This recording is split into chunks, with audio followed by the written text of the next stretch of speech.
valuable Archon Paimon's ever seen. You never even had a chance to ask her anything. But that's a problem for future Paimon. That whole scene just now was really... Don't mention it. I just happened to remember that there was such a law, so I did a little preparation, just in case. I didn't think it would actually come in handy.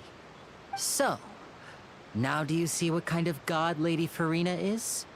She can be a bit confusing at times, but she is still amenable to reason. Anyway, Paimon had no idea you were a magician, Lyney. It sounded like you'll be performing at the Opera House, right? I just know a few simple tricks I use to make a living. Lynette is my assistant. It will actually be my first time performing on the most prestigious stage in Fontaine, the Opera House. But isn't the Opera House where criminal trials are held in Fontaine?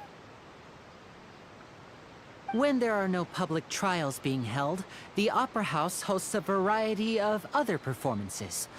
To the people of Fontaine, the line between a trial and a performance can be a little blurred. And speaking of performances, I would be remiss to forego this opportunity gifted by fate. Might I invite the two of you to see my performance? My brother's always excited to make new friends. Oh, sure. We don't really have anything to do now, and we wanted to go to the Opera House anyway. Splendid. In that case, why don't we go together? I'll show you the way. I just have something to take care of first. Oh, you really mean it? Then I'll take you up on your offer. This is a magical item known as a magic pocket. Perhaps you can help me distribute them to the people here. Huh? What are they going to use it for? About that... You asked me before about the prophecy, right? Let me start by telling you a little more about what it entails. I'm not sure exactly when it began, but a prophecy has been circulating around Fontaine. It says that every person in Fontaine is born with sin. No matter how the Nation of Justice holds trial after trial, this sin cannot be absolved. Until one day, the water levels in Fontaine will rise, and the sinful people will slowly be drowned. In the end, the people will all be dissolved into the waters, and only the Hydro Archon will remain, weeping on her throne. Only then will the sins of the people of Fontaine be washed away. That sounds pretty gloomy. Why are people in Fontaine born with sin? What is that supposed to mean? There are lots of guesses. Some say that the ancestors of Fontaine stole the power of the seas and stirred its wrath. Others say that the people of Fontaine never heeded the first Hydro Archon's warnings and offended Celestia. But here in Fontaine, evidence is what matters. There hasn't been concrete evidence for any of these claims, so they can only be regarded as conjecture. If even the people in Fontaine don't know what sin they committed, wouldn't it be better just to ignore the prophecy completely? Why bother feeling guilty all the time? That's exactly what the people did at first. But in the last few years, the water levels in Fontaine have actually started rising.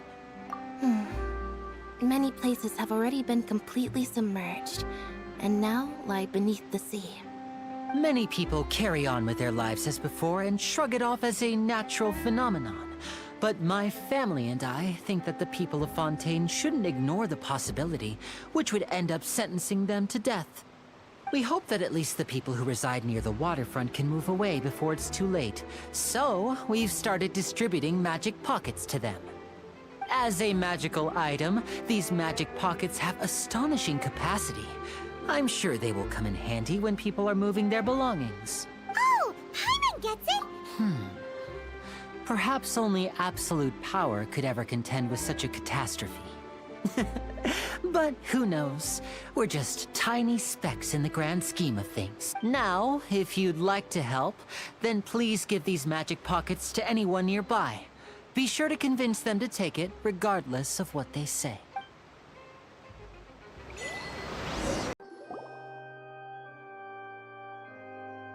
So, we're just going back now? That's true, but... Traveler, Paimon!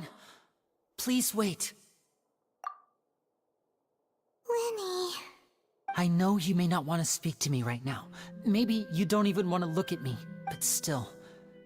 Let me thank you again for defending me to the end, even after you learned that I'm a member of the Fatui. I guess. But regardless, I'd like the opportunity to set things straight. I didn't approach you with any ulterior motives or ill intent. I've spoken to you as myself, just plain Lyney this entire time. As for why I'm a Fatus, it's because the goals of the House of the Hearth align with those of an orphan like me. That's all. That was how Father, who you might know as the Knave, approached recruiting us back then too. The Knave? The one who controls the House of the Hearth? She's your father? That's right. And since we're here, I was wondering, would you mind hearing a story? It's about my past. Back when our parents first died, Lynette and I were left wandering the streets. To survive, I took to surreptitiously observing an older street performer who did magic.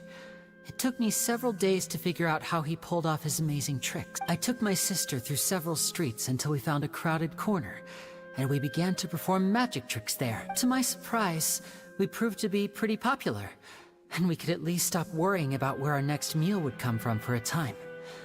But I didn't want my sister to remain a street rat together with me forever. Before long, an aristocrat came to me and claimed that he wished to take us in after watching my performances. So you went from orphans to nobility just like that? That was how we felt at first too. As if fate was on our side and we could say goodbye to those painful days. But I gradually discovered that while we were called foster children, he was really after my talent for magic trick. He would constantly take me to all sorts of banquets to garner attention, which he would then use to expand his social circles. That doesn't seem too bad either. Better than roaming the streets at any rate. It took a while for me to realize just how dark his heart really was. After one particular performance at a banquet, I discovered that Lynette was not on the same return vehicle as me. I waited a long time after we returned home, but she did not come back. I went to that noble's bedroom and asked him about her whereabouts. The answer he gave me was, she caught the eye of the most eminent person at the banquet, so I sent her over as a gift. I mean, you'll be able to perform your magic regardless of who your assistant is, yes? Oh no. So he was gonna... But wouldn't Fontaine's laws deal with such people? As far as outsiders are concerned, this is a relationship akin to adoption or foster care, and they have their ways of escaping the eye of the law. I managed to ferret out the location of the mansion of that so-called eminent person, and hurried through the night. But by the time I leaped over the walls, avoided the guards, and made my way in, all I saw was the moonlit ground covered in blood, and the knave standing there in the darkness. So, she'd already taken care of that guy. That's right. She had rescued my sister before she could come to any harm, and had even discovered several girls hidden in a basement, all of them orphans. Father, I mean, the knave, might have seen something in me, and so she made me an offer. The House of the Hearth welcomes you, for your interests align with ours. Here, none will ever betray you. Indeed, betrayal shall never be permitted here. I was hesitant to trust her. I mean, I had just been betrayed by nobles. But she was also quick to destroy the noble who had taken us in at first, giving us back our freedom. Oh, so that's how the two of you joined the House of the Hearth. She has her own plans. She has gained permission from the Sarita to first use the Gnosis' power when she obtains it. She plans to use it to find a way to break the prophecy and save Fontaine. So, she believes in that prophecy too? That's right. The whole House of the Hearth is currently working to combat that crisis. Today's case has also proven that people from Fontaine can indeed dissolve into some sort of water, thus further supporting the prophecy. All of us house members here Lady Arlecchino herself included, are from Fontaine. We won't give up on defending our homeland. To us orphans, the only connection we have left to this world, apart from our family, is our homeland. So, from small deeds like distributing magic pockets to huge schemes like stealing a Gnosis, everything is aimed at dealing with that prophecy. It's all right. I understand. The only thing I can do is relate all this to you. I just hope you can understand that even as a member of the House, I have never stopped making my own decisions, and that I believe what I'm doing is right. If you should need anything at all in the future, feel free to find me. I will do my best to help you, as plain Lyney.